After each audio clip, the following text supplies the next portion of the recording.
Olá, meu amado irmão, irmã, você que nos acompanha. Nós estamos iniciando mais um ciclo de estudos e dessa vez nós vamos caminhar pela trilha do Pai Nosso.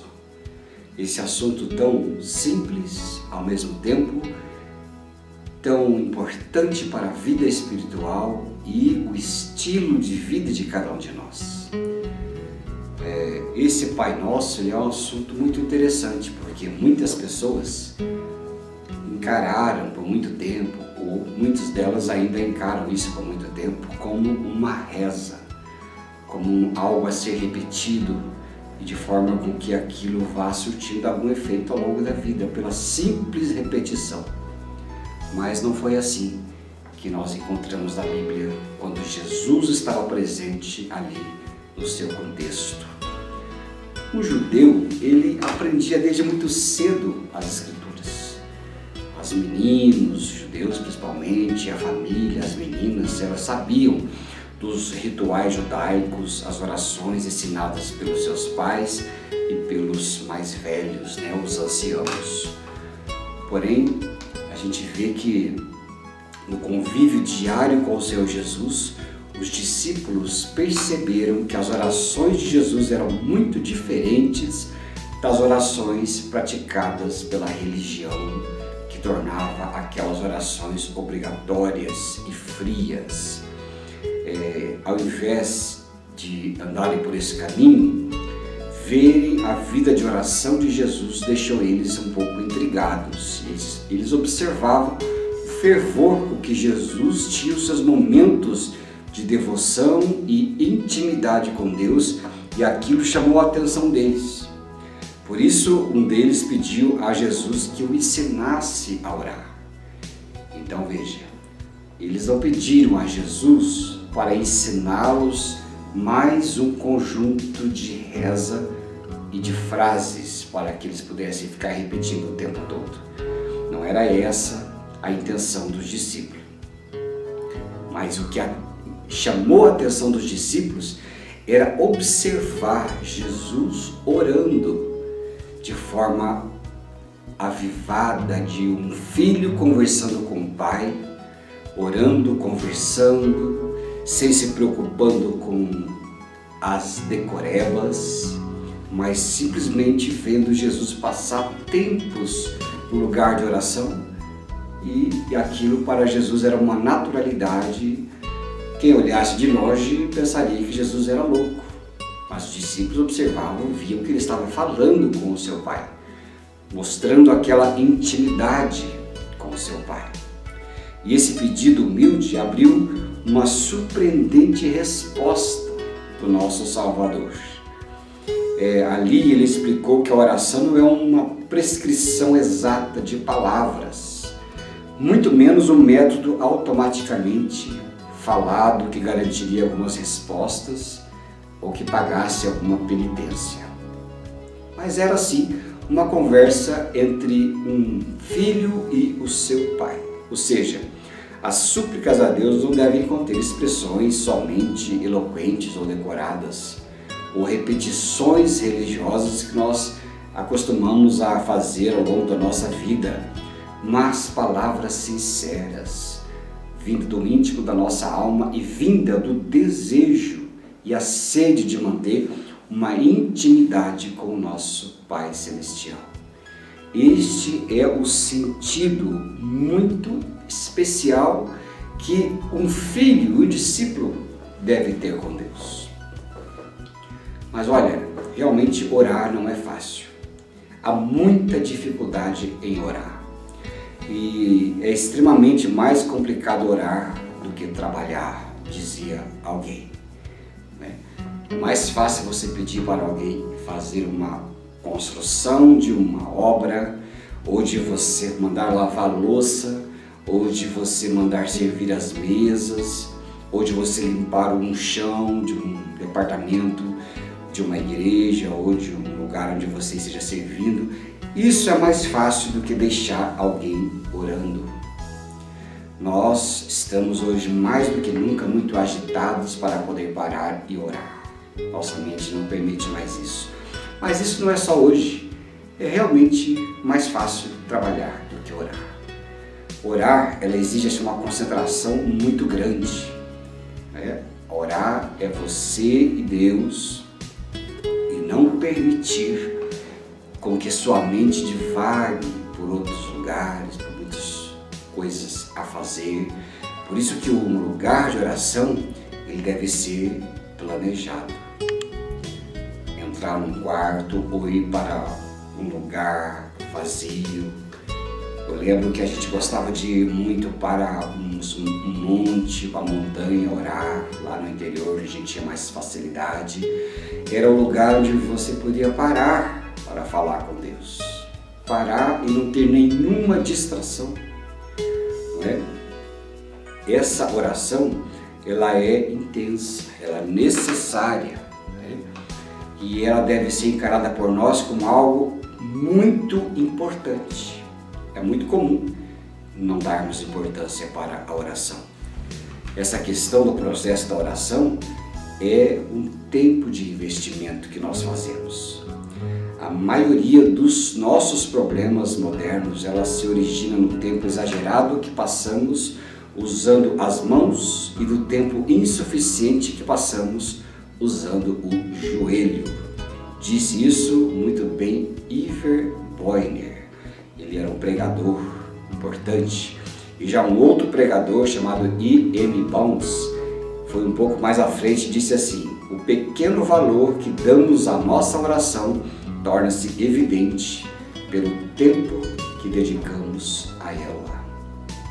Orar, ela é essa disciplina que nós vemos Jesus fazendo, os discípulos viam Jesus fazendo e aquilo os impressionava. E você e eu? Será que o tempo que nós passamos em oração é proporcional à importância que nós damos a ela? É a coisa para a gente pensar sempre e saber que a oração do Pai Nosso, ela é um estilo de vida. Ela é algo para ser desenvolvida sempre, acalmando a nossa vida. E orar, ela tem uma grande importância. O diabo não gosta que a gente ore. Orar, ela é uma luta espiritual. E essa luta espiritual é uma luta vencida. E a gente observa em Efésios 6, verso 12, assim: a nossa luta não é contra o sangue e carne, e sim contra os principados e potestades, contra os dominadores deste mundo tenebroso, contra as forças espirituais do mal nas regiões celestes. Veja que a oração, ela é algo que move o reino espiritual. Ela é uma coisa intensa. Às vezes ela se transforma em uma luta espiritual. Ela se transforma um momento de embate do cristão com o mundo das trevas.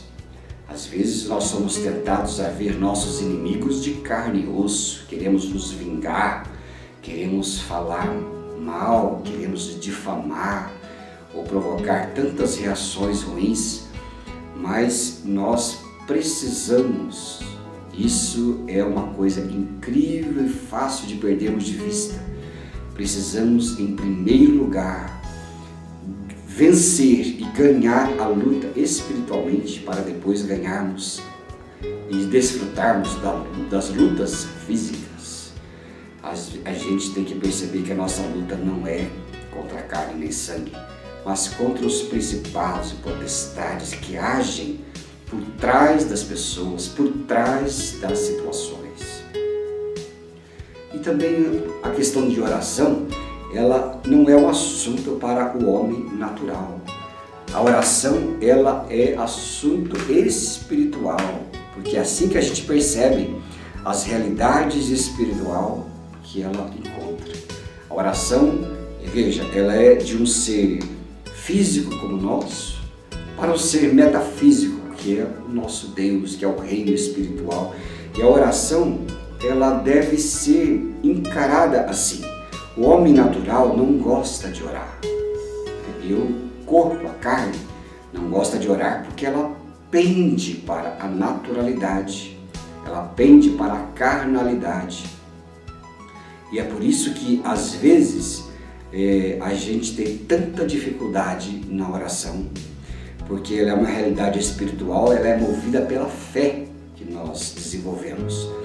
E ela só funciona no mundo invisível. Orar, ter fé, é ter certeza de que vamos receber as coisas que esperamos sem ter convicção de que uma coisa existe, mesmo quando não a vemos. Orar é a prova. Orar, ela é a fé na inexistência de coisas materiais. Ela é uma fé, né, que ela existe e ela vive e os olhos não conseguem ver. Porque a oração, ela é essa realidade espiritual manifesta apenas no ser espiritual. Por isso que a Bíblia fala que o homem natural não discerne as coisas do Espírito Santo. E ali a gente percebe isso, ali em 2 Coríntios 4:18, a gente vê muito bem isto. Pois o que podemos ver é temporário, mas o que não podemos ver é eterno. A oração, ela é uma visão do invisível. Isso é uma coisa muito interessante. E olha, menos interessado em que nós oremos e que nós sejamos muito agitados e sejamos ótimos obreiros e péssimos oradores é o diabo. Alguém disse que Satanás está mais ansioso em nos impedir de ficar de joelhos do que em nos fazer cair. Olha que coisa interessante. Se tivermos consciência de que a oração é uma arma poderosa contra o eixo do mal e nos recusarmos a participar das reuniões de oração e da vida de oração no que nós temos disponível, damos o maior apoio ao exército das trevas, sendo omissos nessa batalha contra o maligno. É por isso que as reuniões de oração, elas são termômetros da vida espiritual de uma igreja. Diz alguém que nenhuma igreja é maior do que suas reuniões de oração. Olha que responsabilidade para nós, né?